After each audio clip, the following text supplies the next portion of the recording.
So we're recording. One of the most important things on the final is that everybody has a computer that's not going to crash during the exam, right? And that you find, Yeah. and you're able to locate a room in your school that has very stable, reliable Wi-Fi. Okay. Oh, so And final I'm will be assuming, on a computer? say again? So the final will be online? Yeah. Have you read the checklist that I sent out? Sorry, let me just check the email. Read Oh, I it. see. Okay. Yeah. It's going to be just like the quizzes you've taken all year, except it's going to be proctored. So you're going to have you're going to be in a room all together at your school. So however many students at your school are taking the course, all of you will need to take the exam at the same time in the same place, supervised. Because you're only going to be allowed to go on one website, Blackboard, right? You're not going to be able to go on any other websites.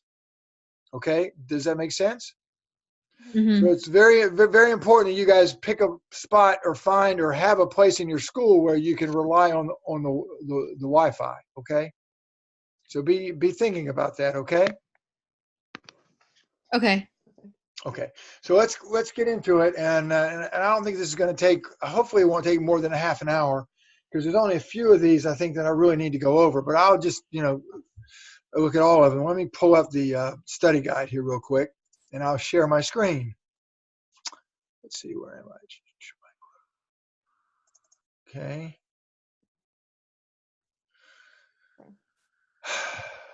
Okay, there we go. Yes. Yes. What? Sorry, I think that's my mom talking to my sister. Oh, okay. Well, Yeah. that's okay. Let me go. I was actually doing I'm not sure if it was you guys or Macro, but I was doing it with my brother's house while we were moving, and my 5-year-old nephew came in, and he was going to take his bath, because this is his bath time, right? He goes, Mm-hmm. Uncle Don, you don't think I should walk in front of the screen naked, do you? No, Eve, don't.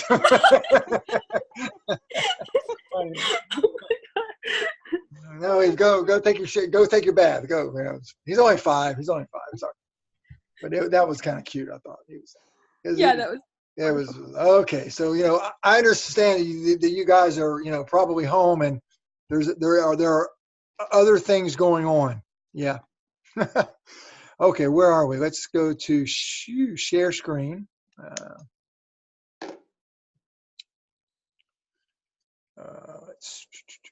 Okay. And here we go. Okay, so everyone should be able to see now the study guide. Okay. Yeah. Now, some of these are just simple things you can just look up, right? Like, this is just in your textbook. You can Google it. You can, this probably covered, or it's probably talked about on some of the videos. You just need to, understand the purpose of antitrust laws, and understand what a pure public good is, right? Mm-hmm. And if you think about a pure public good, the terms that we use in economics is non-rivalrous, and non-excludable. Now, what does that mean? And one of the biggest examples you hear is defense, right? If the government funds a national defense, then everyone in the country is protected, whether they pay taxes or not, right? And we don't exclude anyone, right? We're not going to say, well, we're being invaded by a foreign power, but we're only going to protect people who live in cities or something like that. And that never happens, right? So there's certain things that are non-rivalrous, like everyone. There's no rivalry for them. There's nobody competing for whatever it is, like air, right? Like just air that you breathe. And there's things that are non-excludable, like air is one too, right? So that's a pure public good, and you can look it up, and it's on, it's very easy to find on the internet. It's very easy to find examples. Okay, so we want to understand, and this is really, if you understand the assignment that I went over last night, if you understand that, then you're really going to understand a lot of these questions that have to do with positive and negative externalities. So what happens when you have a positive externality? An example would be the flu shot, right? The flu shot is going to have what we call a positive externality. So the private market would only support a certain number of people being able to get the flu shot. In other words, some people would say, well, the flu shot costs $20. I can't really afford it. And so what we say when there's a positive externality is that the socially optimum level of output or the private level of output is below the socially optimum level, right?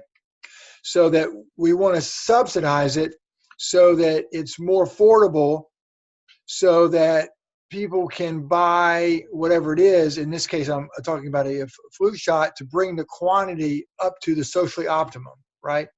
So what does that look like graphically? Well, I can do it really quickly right here. I can just jump to, let me just do this. So if we just do a real quick sketch here of a supply and a demand, and there's our demand, there's our supply. When you have a positive externality, you've got a marginal social benefit that's above what we would call marginal private benefit, okay? So this supply curve right here is also marginal private cost, okay? Or marginal cost. But when we have a positive externality, let me get this parallel. Then we have a marginal private benefit, which is our private demand. But then we also have a marginal social benefit from whatever it is, because in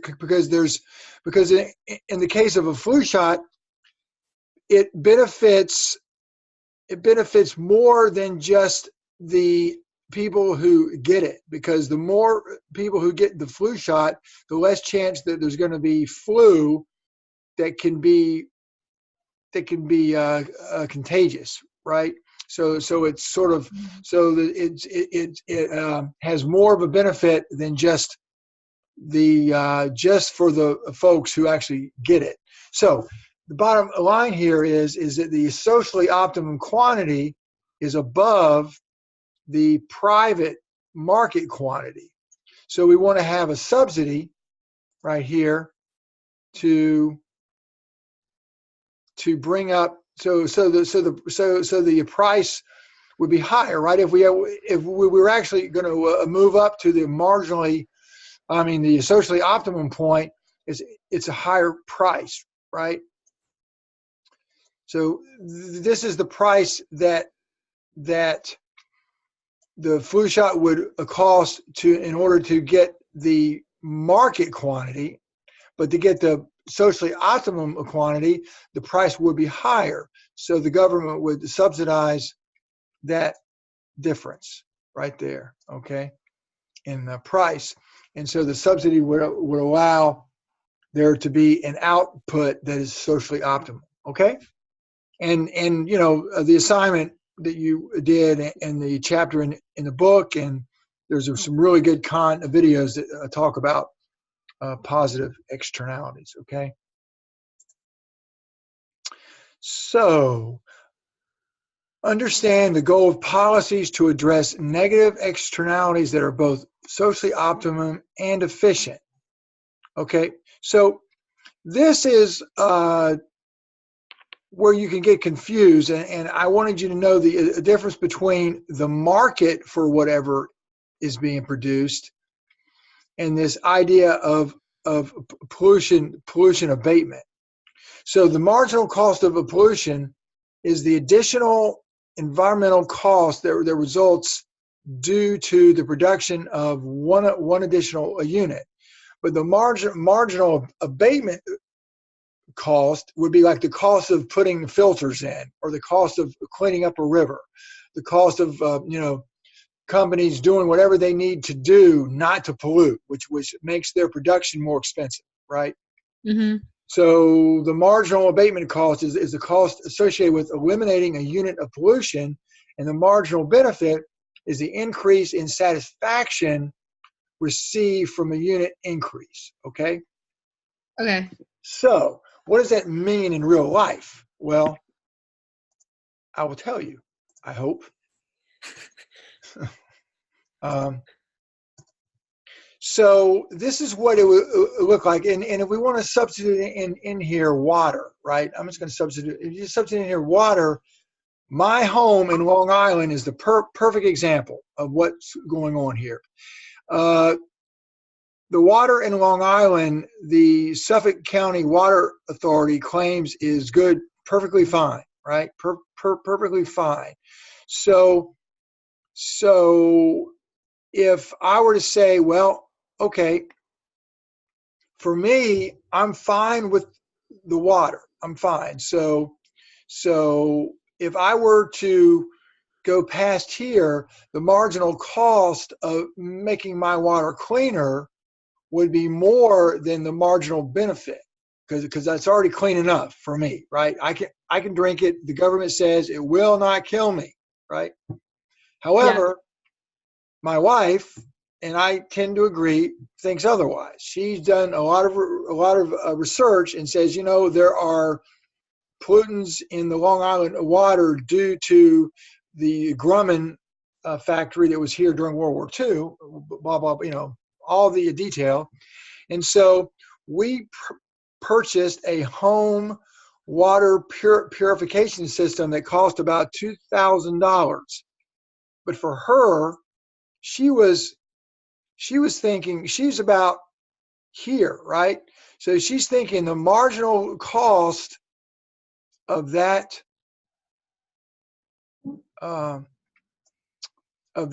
cost of reducing the pollutants in our water is lower than the marginal benefit, right?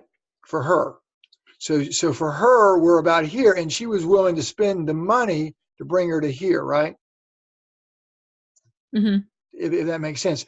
Yeah. At some point, like say we wanted to make our water, the most pristine, we could have even spent more money, right? And done something. There's something else we could have done, and it would cost like $4,000. But that would have been, at this point, where the marginal cost of doing anything more was greater than the marginal benefit, right? So what we're saying here, at some point, getting something a little bit cleaner when it's already fairly clean or fairly good or good enough is way more expensive. The marginal cost is way more than whatever benefit that you would get. Does that make sense? Mm-hmm. So you're only going to, so the only reason why we spent $2,000 on a home water purification system is because the cost for us was less than the benefit, or at least equal, right? We think we're going to get benefit equal to or less than what we had to pay, right? Mm-hmm. Yeah. Okay. Yeah. And that's not true of everyone. So this is one of those things where sometimes this is a decision made by the government.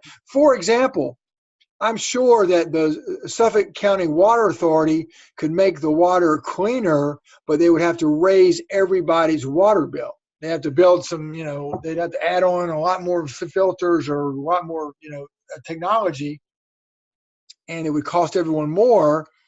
And most people probably are happy or don't really want to pay more. They're saying, well, it's fine with me, right? Okay. So that's how that works.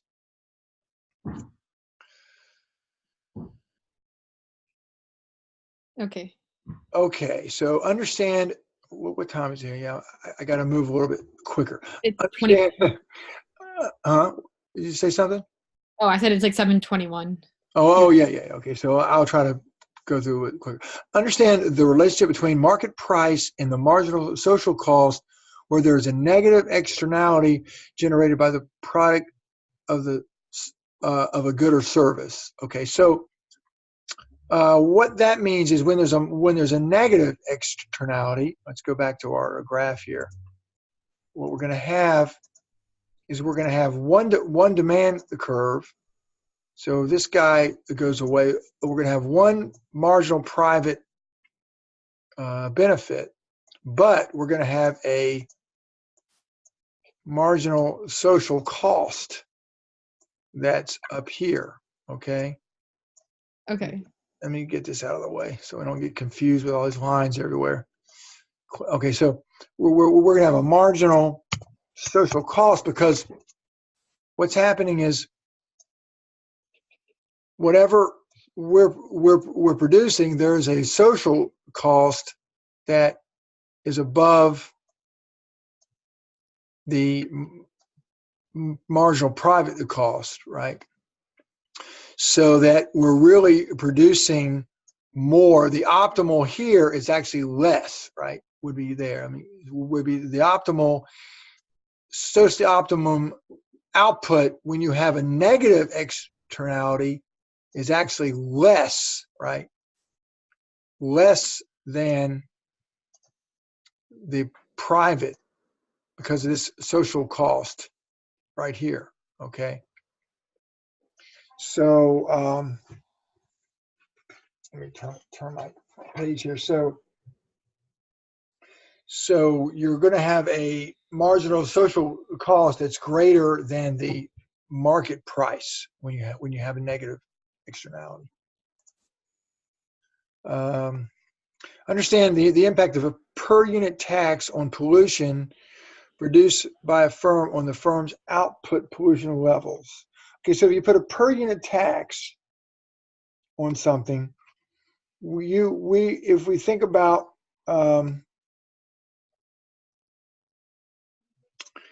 what a per unit tax does, a per unit tax makes production more expensive. So that's going to shift our marginal cost curve to the left.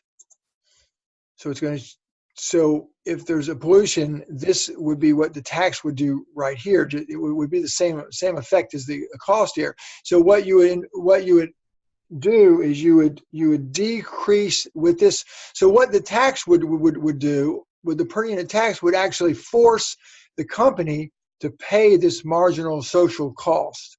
So the output would go down, and the pollution, because output goes down, we assume that the pollution would go down because we're assuming that the more whatever they're producing is polluting, then if they produce less, they'll pollute less, right? And if they produce more, they'll pollute more. So if they have a per unit tax, which forces the firm to pay this marginal social cost, then their output will drop down to right, here, right, and the price would actually go up depending on how elastic a demand is, but that's a whole other story. Anyway, so but the bottom line is they would pollute less and they would produce less. Okay, there we go. Understand. Hey Annie, hey Annie, are you outside? Are Sir? you outside? Yes, sir. Well, okay, it's sunny there. So you're in California? No, sir. Louisiana. Oh, right, of course. It's so light there. Wow. Sorry, I'm a little late. I had a doctor's appointment that got No out. worries, no worries. We're recording, so you can just play back the recording on what you missed. Okay. Yes, sir. I wish it was as sunny and warm here as it is. It look like it's there. Yes, sir. All right. Where were we? Okay, so we're going over the study guide, and I'm right here on. Let's see. Did you understand how the government can increase allocative efficiency if the production of a good generates a positive externality. Well, this is, this is sort of going back over what we already went over. And this is another way of looking at this idea of subsidy, right? So if there's a positive externality, that's telling us that we have a marginal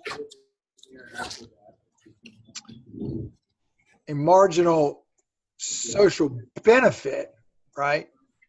That's higher than the marginal private benefit. Whoops. Oh, no. Sorry, guys. Backwards, wrong way, that way, right? So this is what a positive externality looks like. You've got a marginal private cost, but you've got a marginal social benefit that's higher than the marginal private benefit. So you've got a second demand curve up here. So what in essence happens is that the market produces less than the optimum, because the optimum is going to be where marginal social benefit equals marginal private cost right here. Okay, let me make that a little bit bigger. Okay, right there. Okay, that's going to be the optimum, but the private market produces here. So the government can pay a subsidy that would move, that would enable consumers to afford to pay this higher price, and that would enable whatever they're producing that's got a positive that would enable them to produce more. Okay. Mm-hmm. So when there's a positive externality, the way a government can address that is they can pay a subsidy to make up for a difference in price right here. I didn't quite do that. I'm going to make it a bit small. Right there. If I can make that look right. Yeah. Right here. Between the marginal private benefit and the marginal social benefit, so that the firm can produce up to a higher level, because this is what their marginal cost is. It's higher up here. And remember, price needs to equal marginal cost, right? So if the marginal cost is higher, price needs to go up. And in order for consumers to be willing to buy something that costs more, then they need to get a subsidy, right? And so the example that you hear all the time is the flu shot, right? The government subsidizes the flu shot, so more people will get it because it's got a positive externality to society, okay? Yeah. Now, if there's anything that I say here that's confusing, or if I say something that's backwards, because I do that all the time, stop me and say, Mr. Charlton, you sure about that? Or I don't understand that. Okay. Sometimes I get things confused. Okay, so don't let me keep going if I say something wrong. Where was I? Analyze supply and demand graph that shows marginal social cost greater than marginal private cost to determine the amount of per unit tax and quantity that would achieve the social optimum output. Well, this is going to be easy because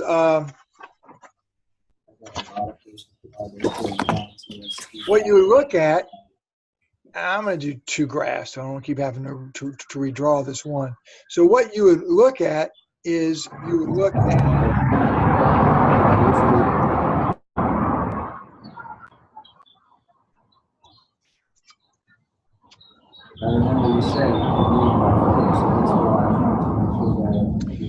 you're going to have a if you're going to have a marginal this guy.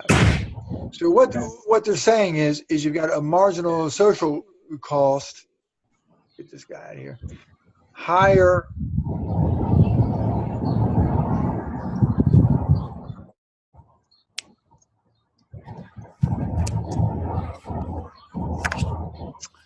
Higher than the marginal private cost, right? That's what we're saying, right? Marginal, yes. So that means that you're going to have a negative externality, and the way the government responds to that is they impose a per unit tax. Okay, so the question is, and the graph might have, it's going to be marked so that you might have, this is 10 right here, and this right here might be 11, right? Dollars, right? So if price needs to go up from 10 to 11 in order to get from the private market equilibrium to the socially optimum, where marginal social cost equals marginal benefit. Now, to keep in mind that when you have a negative externality, marginal private benefit equals marginal social benefit, okay? And you've got two different costs. You've got a marginal social, let me get that out of there. You've got a marginal social cost and a marginal private cost. This is for a negative externality.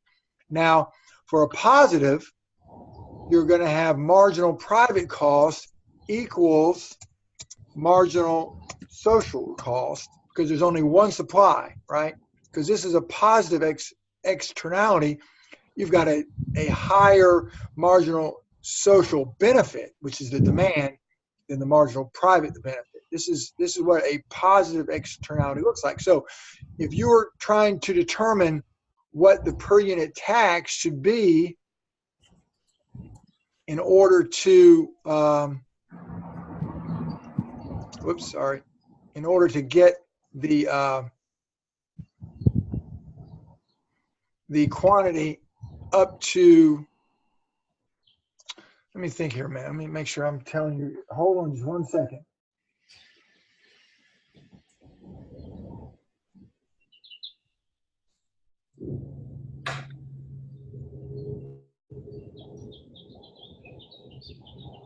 Oh, right. So you want to actually go all the way up to here. Okay, so all the way up to here. So depending on how the graph is marked, you'll probably shift this down to there, and then whatever you see. So say this is because the actual cost is the difference here, right? Mhm. This is Yeah. this is the cost. So you're going to shift down here, and the graph, let's say that's a 9. I'm just throwing in numbers here, right? So the actual social cost is 11 minus 9. So the per unit tax needs to be 11 minus 9, right? Okay. Does that make sense? Yeah. Which would be, I think, 2. The last time I checked, 2. Yeah, good. Let's see.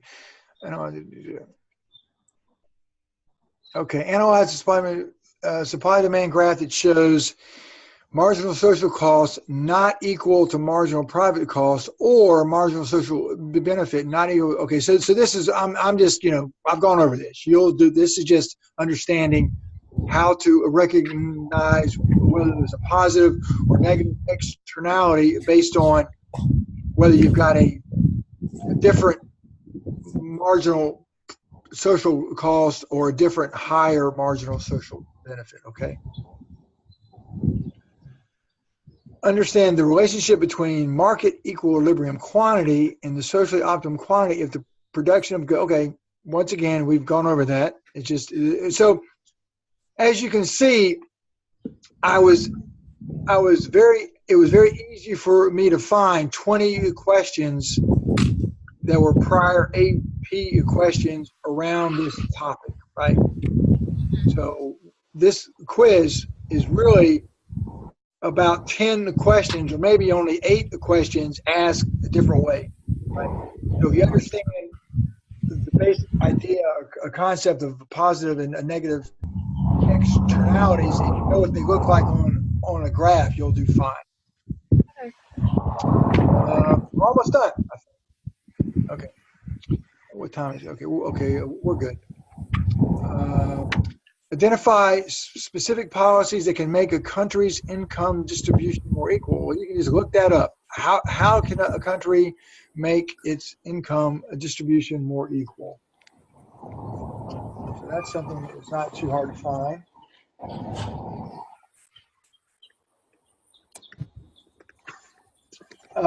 And I'll give you a hint, okay? Think about income tax.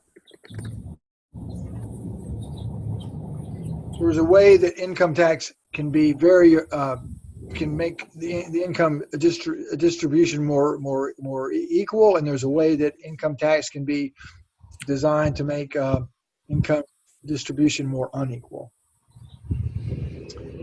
Understand the impact that reducing the risk associated with working in an industry will have on the industry's labor market. Okay, this is just one I kind of threw in there as kind of a review. But if you think about this,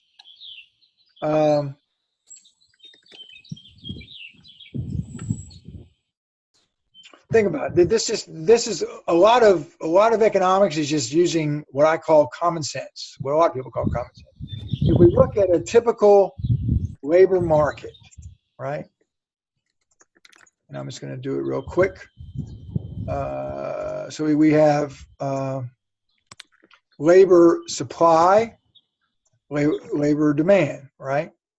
So real quick, I'll just call this LAS, very crude. Whoa, don't need that. And LA demand, right? Now, if there is if there is say that when I was in the Navy, we would go into the shipyards, and it was very hazardous, and there was a chance that you could get some kind of a lung disorder because you had to breathe a lot of chemicals. So say that there was a new respirator that was comfortable and then that you could breathe and didn't make you hot and you could wear it and you were completely safe, and everybody that was applying for work knew now that if they went to work for the shipyards, they were going to be a lot safer because of this new type of mask. Would that change labor demand, or would that change the labor supply? Supply? Right. Shift, right? It wouldn't change demand because it doesn't have anything to do with, I mean, the shipyard company still needs the same amount of workers it needed before the new technology.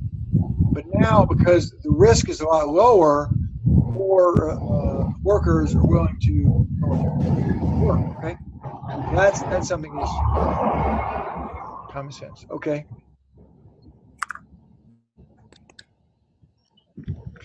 Now this gets back to this idea of public goods, right? Understand why individuals would choose not to pay for a public good. Okay. Well, because if you think about it, there's say that I live on a street, right? And let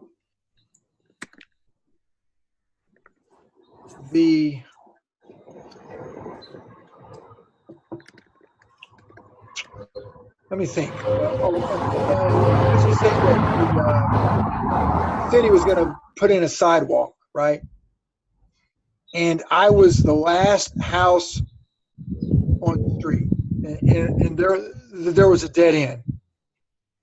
And they said, okay, you've got to pay a fee of $1,000 to get this sidewalk past your house. And I'm thinking to myself, if everybody else pays their $1,000, the sidewalk is going to come all the way down the street, right up to the edge of my yard. and I can just walk a little bit and be on the sidewalk. So why should I pay $1,000 more to get it farther, right? So because they can't exclude me, because they can't keep me from walking on the sidewalk part that I didn't pay for, I'm not going to pay for my part of the sidewalk, right? Because public goods, by definition, are non-excludable. So they have to let me walk on the sidewalk whether I paid my share or not. Does that make sense? Yeah. Okay. Yeah. So this idea of non-excludability, if that's a word, thank you. My wife just brought me some coffee. So why should I pay for something that I'm going to get anyway, right? You can't exclude me from it, right? It's kind of like when I don't know if you guys have seen this or not, but if you've been to a New York City and you go into the Museum of Natural History or the Museum of Fine Art, they ask you for a donation of like $20, but you don't have to. You can go in. You can go in for free. You know, and a lot of people go in for free because they can't say you can't go in. They say, well, it'd be nice if you helped us out, paid some money, but you know, it's not. They can't exclude anyone because it's a public museum, right? So Yeah. because of that, a lot of folks decide they don't want to pay. Okay. What I do need to go over here, something you may have not seen before, is the monopsony. A monopsony. So I need to spend a little bit of time talking to you about a monopsony. And so what I've done here is I've tried to make it a little bit easy. So let me just jump back here, or easier. Okay. So a monopsony is the labor version of a monopoly. Okay.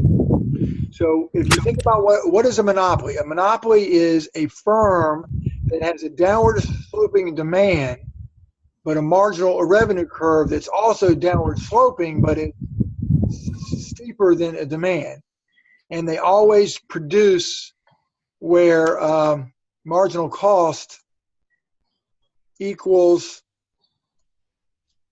marginal revenue, and then they move up to the demand curve up here, and they charge that higher price on the demand curve.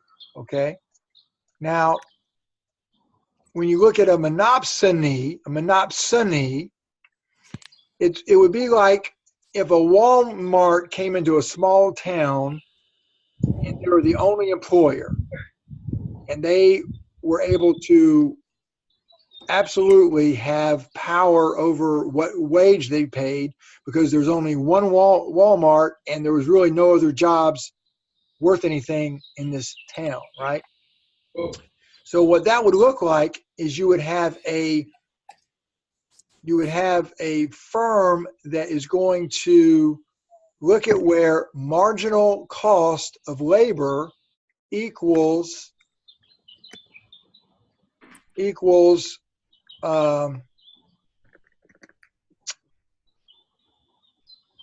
marginal revenue product of labor.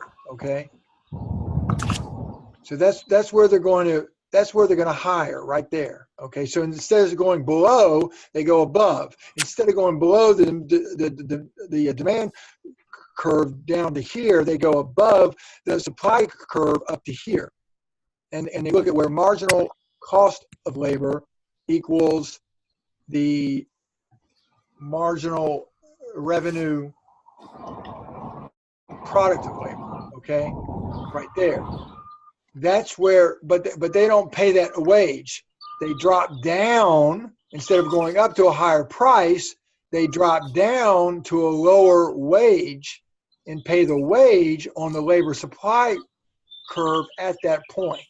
Okay, so they pay a lower wage than what would be optimum, which is right here. The optimum market wage would be where labor supply equals labor demand, right here, right? But they end up paying here. Okay. Mm-hmm. Now let me make sure. Yeah. So the way you want to think about this, and I'm not sure I've actually talked about this in the monopoly, but it's a little bit, but it's important to sort of, you don't have to understand the calculus because it's, you can get into the calculus of it. But the reason why the marginal revenue curve, see if you, because if you compare a perfectly competitive firm, the marginal revenue curve is constant, right?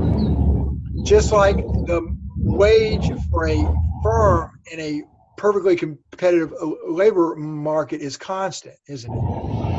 Well, when we look at a monopoly, the marginal revenue curve in a monopoly is downward sloping. It's not constant. It's downward sloping. And then if we compare a perfectly competitive firm hiring their labor, their marginal factor cost curve is constant, but for monopsony, it's upward sloping. It's upward slope. Whoa, it's upward sloping, right? So it's sort of, so there are, so you sort of see the relationships. This is constant downward, right? Constant upward. Now, why is it downward here and upward here? Well, because whatever price this monopoly charges, whatever they charge, if they drop their price from here to here, then everybody pays the same price. So everyone that was paying the higher price is now paying the lower price. So as they drop their price, their marginal revenue goes down, because it's not just the individual next consumer paying the lower price, it's every consumer paying the lower price. Well, turn that around. If a monopsony decides to pay a higher wage up here, then they have to pay everybody from here over. For every worker, from the first worker hired to the last worker hired, they've got to pay that higher wage as they move up, right? That's why their marginal cost curve is upward sloping instead of the perfectly competitive firm where they're going to pay the same wage no matter how many workers that they hire, okay? In order for a monopsony to get more workers, they're going to have to pay more, right? So in order for them to go from E2 to E1, they're going to have to pay more, okay? So that's the difference. Okay, now, do you understand? The most important thing to understand is how to look at a monopsony graph and figure out what their quantity of employment is and what their wage rate is. So I'll say it one more time. And if you forget, just think about a monopoly. You've done this a lot. Where does marginal cost equal marginal revenue? And you go up, right? Over here. Where does marginal factor cost of labor equal the marginal revenue product of labor? And you move down. You move down to the supply. Here you move up to the demand. Here you move down to the supply. So this is the quantity. This is the wage, okay? The quantity is where marginal cost of labor equals marginal revenue product of labor. The wage is from there straight down to the labor supply, okay? Does that make sense, guys? Mm-hmm. Yeah. That's a very quick lesson on monopsony. And I'm pretty sure, I'm positive, I have to check it, but I'm almost 100% positive that I put a video up on a monopsony. But if not, you could easily find one. I'm sure it's in there, but that's it. Okay. Okay. We're almost done here. So let me just end this out. This is easy. You know that. you know this, right? You know that on a demand curve that any demand curve, it's the percentage change of quantity over the percentage change in price. So the percentage change in quantity is much higher up here because quantity is going from like 1 to 2. That's 100% a change. So it's going to be more elastic up here, more inelastic, because here the percentage change in price is larger because you're at lower prices, and price is in the denominator. So if the denominator is larger, then the whole expression is smaller. That's just a review, okay? And then a unit elastic is probably somewhere in the middle, right? A lot of review. And then you know the difference between economic profit and accounting profit is that accounting profit does not take into account opportunity cost, or another way of saying it is implicit cost. Economic profit factors in opportunity cost. Okay, and make sure you know you understand assignment 10 for the essay, and you'll be fine. And this quiz is you're going to get 50 minutes. So this is about the same. You'll still have more time on the quiz than you're going to get on the.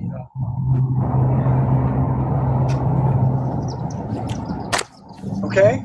All right, guys. Okay. Does anybody have any questions before we go? The attendance, because actually, the attendance. Yeah. I did show up late. Because Julia That's fine. said that, That's fine. Julia P said that her internet like stopped. Oh, okay, that's fine. I will give her a credit. Yeah, it's not that big of, at this point, it's really more up to you guys. I'm not gonna, penalize your grade. I know that if you can attend, you will, and so I'm not gonna. I will.